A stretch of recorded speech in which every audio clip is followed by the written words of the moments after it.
Welcome to the Jeff Crilley Show. And now, here's Jeff Crilley. Good morning, DFW. It is a very sad day in Dallas-Fort Worth. We have lost officers, and it is just beyond belief. Some people are comparing it to how Dallas must have felt after the JFK assassination. My first guest is Dr. Jayne Gardner. She is the author of Divine Intelligence. She's also a speaker, trainer, coach. She runs the Gardner Institute. Welcome to the Jeff Crilley Show. Thank you, Jeff. It's good to be here. So everybody who is watching this on television, even if you weren't down there, hearts are breaking. What are your thoughts on this? Well, driving over here this morning, I thought it's all about our mindset, Jeff. And now we're in a state of grief and of anger, and rightfully so. But, neuroscience tells us that when we're in that emotional state, we can't really think right. And sometimes we wire in a limiting belief, something like people are not good. So what we want to be careful of, and we really want to know that eventually we will have to move to a state of love and acceptance. And, if you think about the results of 9/11, we eventually got to this loving point where people began to come together and just brought so much positive energy that's my hope for how this turns out, is that our mindset rises to a higher level. Well, one of the things I thought about, just with all this kind of racial hatred going on right now, and the rhetoric that I'm hearing is just horrible, is that after September 11th, you had men and women coming out of the ashes of the Twin Towers, and they were covered in soot. You didn't know if they were black or white. It didn't matter. We were a country united. We were under attack. And now it just seems like we've gone back to the 60s almost, and we're not really judging people by the content of their character. What's going on? Well, what a great opportunity is what I would say to bring us back to that point where we see everyone as equal and we accept everyone. Maybe this was what we needed. Sometimes something like this brings us back to that people are all the same. We all have the same part of us that is in there that tells us what to do, and we all need to grab hold of that piece within ourselves that says love and acceptance. Absolutely. Well, tell us about the Gardner Institute. How do you help people? Well, the Gardner Institute is a place for training possible future coaches. We call them spiritual life coaches because we dive deep into neuroscience and into spirituality, and we help people rewire the brain. So our coaches are trained a little differently than most, quote, life coaches. Give us some tips from your book, Divine Intelligence. What are some things that our listeners could do right now that would help them tap into that spirit? Well, one of the easiest things to do to change your mindset, and that's really what the Gardner Institute is about, because if we change just a little bit of our mindset, we end up changing the world, the universal mindset. So gratitude is the quickest way to change our mindset into a higher level. There's research that shows that the emotions have different levels of power. Right. And gratitude is one of the highest. So even though in times like this, it's hard to go there will be moments when, if we really think about it, we can be grateful that we are given an opportunity to reunite as equal human beings. Absolutely. I think about somebody like Nelson Mandela, who spent all those years in prison, and I guess he could have emerged angry. He could have emerged a victim. Instead, he emerged with this mindset that really took a whole nation on his back, didn't it?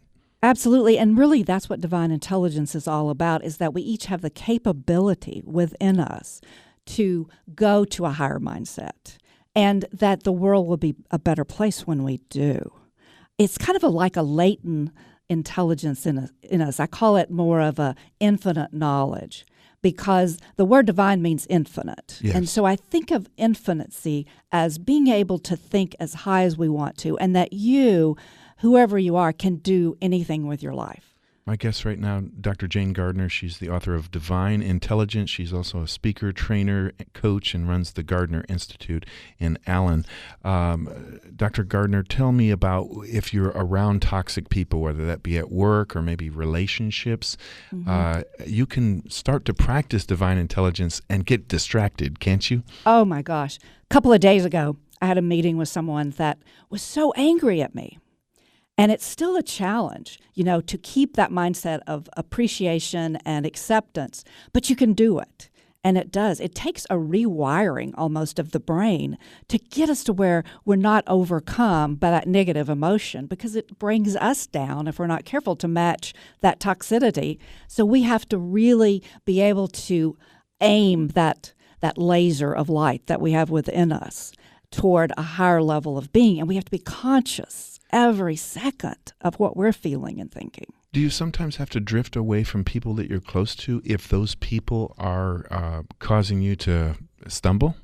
Absolutely. And you could use them as an opportunity.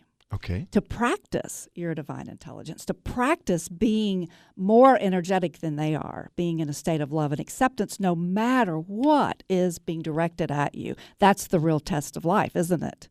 Absolutely. In psychology, we call it internal locus of control.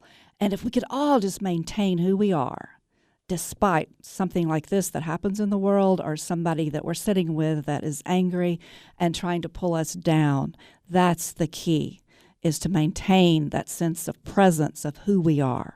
I know a few years ago there was the movie The Secret and the book The Secret, and that was a very powerful book, sold millions and millions of copies, and millions of people bought the DVD or movie. Were they onto something? I mean, is that law of attraction similar to the divine intelligence you're talking about? Well, what we found was that what the law of attraction said was that, whatever we put out there comes back to us.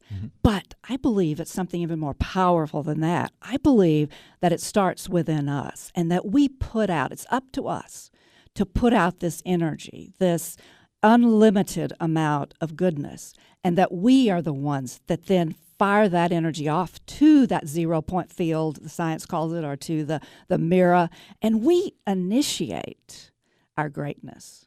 I love that. Some people have compared it to a candle, that when you touch your candle to somebody else's, your candle does not diminish, but the whole world gets brighter. Absolutely. That's why even this tragedy is such an opportunity for us to light our own candles, keep them lit, don't smudge them out right now, because now is the very moment we need to shine the brightest and to connect with other human beings that are just like us. We're hurting, and yet we have to keep shining. So when something bad happens, even if it's just like the loss of a job or just kind of the ordinary setbacks in life, is it important to have that grieving? I mean, is that necessary? Go through, it may not be 5 stages or 7 stages, but everybody needs a time to mourn that loss, right? Well, just like I said earlier, if you're in a lower emotion, your brain doesn't work right, and you can't just switch it on and say, okay, I'm happy now, or let's get rid of that anger. And that's the message today, is we can't just turn off the anger and become grateful. We have to experience it, because it has power. It has energy within it, and we have to be able to feel it. The brain won't let you get beyond it. If you put it aside, it will store it up in you, and then you will become just like the person that murdered someone. You have all of that anger in you that's coming out in a negative way. So feel it. People, feel it first before you shift into a higher level of emotion. Very important. Have you found that anger affects people's hearing? That when you're talking to somebody who's angry, you might be saying everything that's true, but they can't hear it because they're in a bad place. Same thing with the brain. It shuts off your neocortex, your frontal lobe. When you're angry, your limbic system takes over, and we can't think right. We don't have any real logic or rationality because we're emotional. So we have to be careful with anger, but we have to acknowledge it. And acknowledge it sometimes, like if I have anger, say at my husband, I better go off and acknowledge it to myself a little bit first, because I don't want to aim it at someone else before I really own it and know how I feel and what I need to do about it. I love that. So if somebody's listening to this broadcast right now and says, man, I want to be a part of this, it just sounds like she's leading a movement. How do people get a hold of you? What can they expect if they're working with you? Yes, well, I would love to get this out to more people. So call me if you're interested in becoming a coach or in just taking our process. We have a process that changes your mindset. So either way, we would love to see you. And our website is thegardnerinstitute.com. Excuse me, it doesn't even have the in it. It's gardnerinstitute.com. And I have a gift to offer your viewers today. Absolutely. And that is go to our website. We actually have a survey, kind of an assessment to determine your divine intelligence. How well are you using that power within you? Kind of like, what is your spiritual clout? I love it. And so come on our website and take it. It's free. Would love to have you at least join us in some way, any way you want. Absolutely. Dr. Jayne Gardner, thank you so much for joining me on the Jeff Crilley Show. Yeah, thank you, Jeff.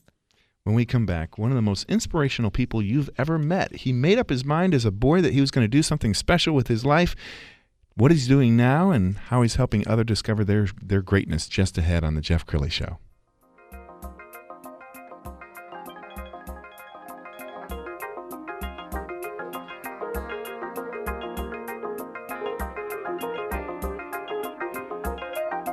More of the Jeff Crilley Show coming up.